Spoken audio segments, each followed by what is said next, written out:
Welcome to my channel, Lemonette Kids TV.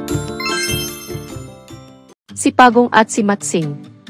Isang araw, habang naglalakad si Pagong sa tabi ng ilog, nakakita siya ng isang natumba at wala ng buhay na puno ng saging.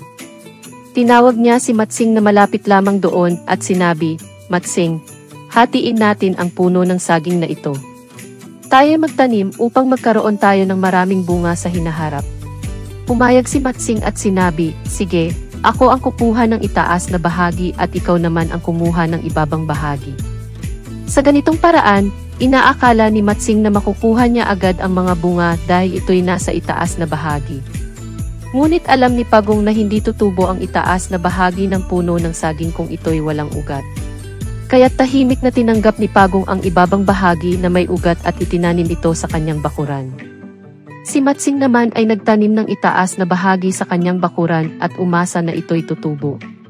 Lumipas ang mga araw, nagsimulang lumago ang puno ng saging ni Pagong, samantalang ang kay Matsing ay nanatiling tuyo at walang buhay. Sa kabila ng kanyang pagtatanim at pag-aalaga, walang tumubong saging kay Matsing. Nang malaman ni Matsing na may bunga na ang puno ng saging ni Pagong, pinuntahan niya ito at sinabi, "Pagong, hatiin natin ang bunga ng iyong puno. Tayo'y magkasama sa pagtatanim nito." Ngunit sinabi ni Pagong, "Matsing, ito'y itinanim ko ng mag-isa. Kaya't ito'y akin lamang." Nagalit si Matsing at niloko si Pagong. "Sige, aakyatin ko na lamang ang puno at ibababa ko ang mga bunga para sa ating dalawa." Umakyat si Matsing sa puno at nagsimulang kumain ng mga bunga ng saging. "Matsing, ibaba mo ang ilang bunga," pakiusap ni Pagong. Ngunit tawa lamang ang isinagot ni Matsing at patuloy sa pagkain. Nag-isip ng paraan si Pagong upang maparusahan si Matsing.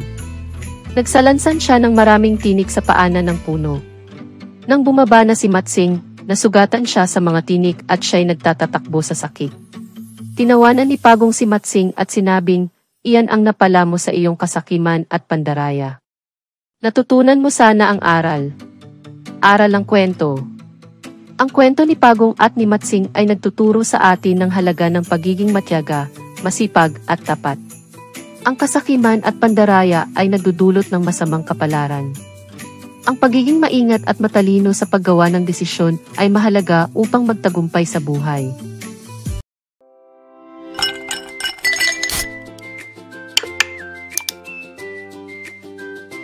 Please subscribe.